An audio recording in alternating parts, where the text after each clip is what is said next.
Oui, bienvenue à Parole autochtone, ici c'est Mélissa Mollin-Dupuis. Bienvenue en 2022, nouvelle chronique, nouveau moment, mais bien sûr, ça va être un petit peu comme l'effet des dernières années. On dirait qu'on recommence la nouvelle année à chaque fois avec 2020-2021. Eh bien, ça va être la même chose avec les enjeux autochtones parce qu'il y a des enjeux qui n'ont pas été réglés. Que ce soit la problématique de la protection des langues autochtones. D'ailleurs, 2022, grande décennie qui se commence sur les langues autochtones. On va parler aussi de racisme systémique. On va parler de beaucoup d'enjeux qui vont venir au quotidien toucher les communautés autochtones.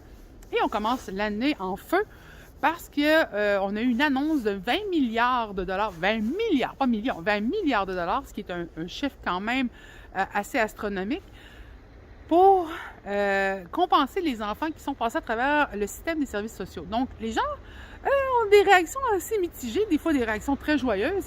Pourquoi mitigées, joyeuses? Parce qu'il y a une incompréhension de pourquoi maintenant cet argent-là pour ces enfants-là. Eh bien, je pense que vous avez dû remarquer au cours de la dernière décennie qu'il y a eu beaucoup de compensations monétaires pour les politiques canadiennes et leur effet sur les communautés autochtones. Et cette nouvelle annonce-là n'est que la suite, le domino de toutes les autres compensations qui ont été faites pour des politiques canadiennes.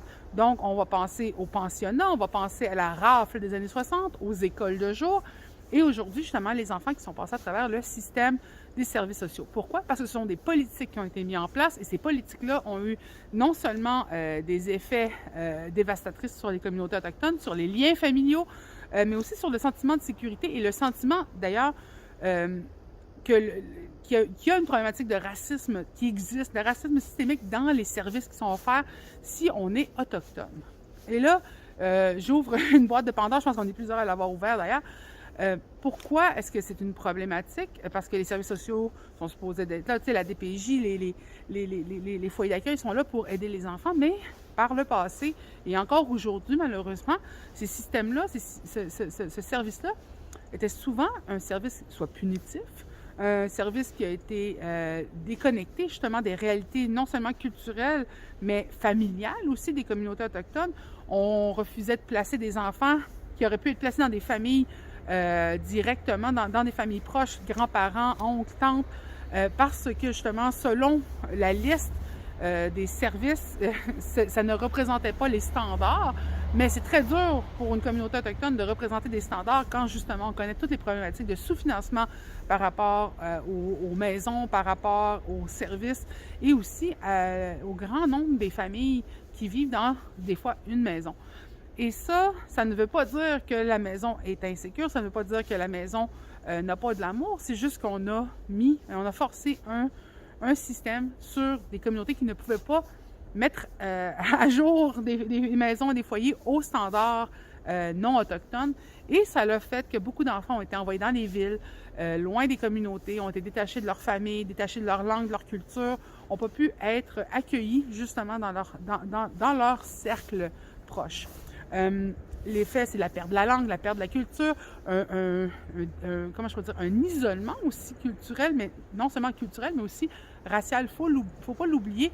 Pour beaucoup de gens, le racisme, ça n'existe pas, mais pour beaucoup d'Autochtones, de personnes racisées, c'est une réalité du quotidien. Donc, même si on veut ne pas oublier ça, ça reste que d'être autochtone et seul au centre d'une communauté qui ne vous représente pas, il y a un détachement, il y a un sentiment d'isolement et il y a des situations qui peuvent être assez perturbatrices pour un jeune, un enfant. Donc, les effets de ces années-là vont être compensés au chiffre de 40 000 $ par enfant.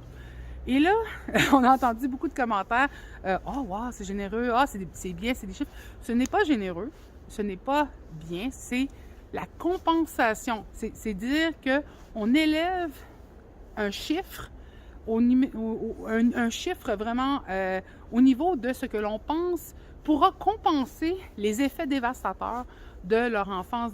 Et je ne dis pas que tous les services sociaux sont mauvais. Il faut vraiment comprendre qu'on parle de ceux qui ont eu des effets négatifs, de ceux qui ont eu des détachements familiaux. Il faut comprendre que ce n'est pas tout le monde qui est égal. Il y a des services sociaux qui sont nécessaires dans les communautés, mais ça ne veut pas dire qu'il faut que ces services sociaux-là soient aussi inhumains ou détachés des réalités des communautés autochtones ou même causer plus de tort que de bien. Donc, il ne faut pas confondre le manque de besoins. On a un besoin pour des services sociaux adéquats, mais il faut voir comment ces services sociaux-là ont été mis en place dans les dernières décennies et pourquoi on compense ces enfants-là.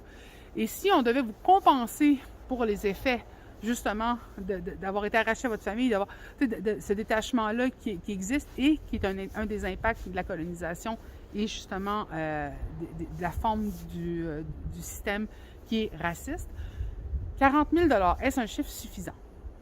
Donc, en espérant que cela puisse donner un coup de main aux enfants, en espérant aussi que les services adéquats qui sont nécessaires aux jeunes, aux survivants, à ceux qui sont devenus des jeunes adultes, qui sont sortis du système justement des foyers d'accueil, vont être aussi financés. Parce qu'il y a une compensation qui est nécessaire, comme si quelqu'un vous fait un tort et qu'on vous compense pour ce tort-là.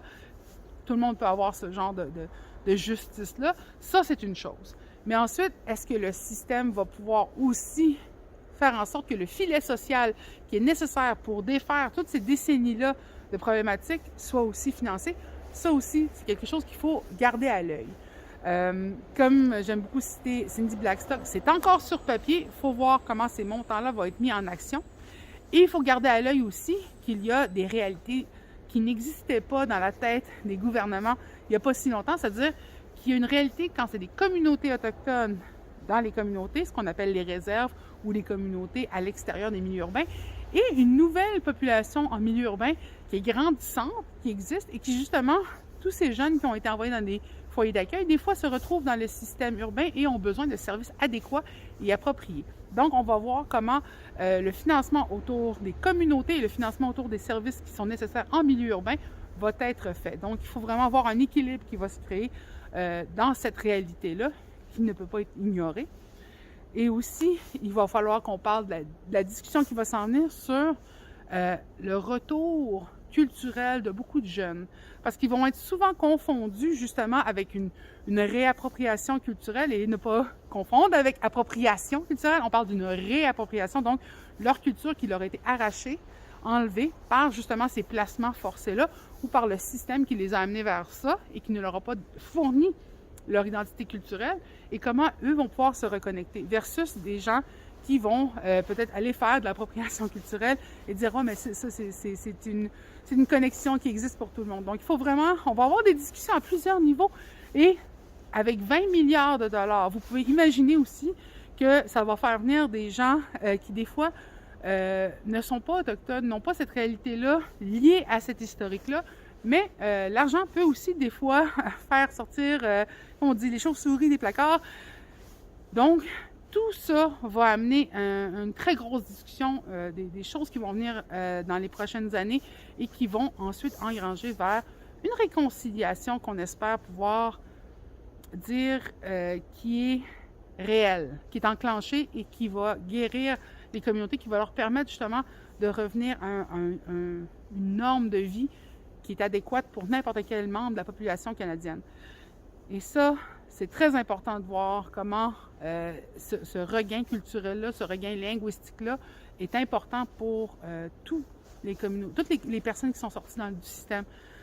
Je veux dire, si c'est important pour les Québécois de garder la langue française historiquement, imaginez ce que c'est pour des enfants qui le parlaient, qui ne le parlent plus à cause qu'ils sont passés à travers les pensionnats. Donc, toutes ces réalités-là vont être connectées avec les autres enjeux qui existent dans la réalité autochtone, le grand panier autochtone du Canada. Vous pouvez imaginer que je vais avoir bien des chroniques à raconter autour de ça et qu'on va essayer de démêler cette grosse boule de nœuds idéologiques, de ces discussions qui n'ont pas encore apparu sur la place publique.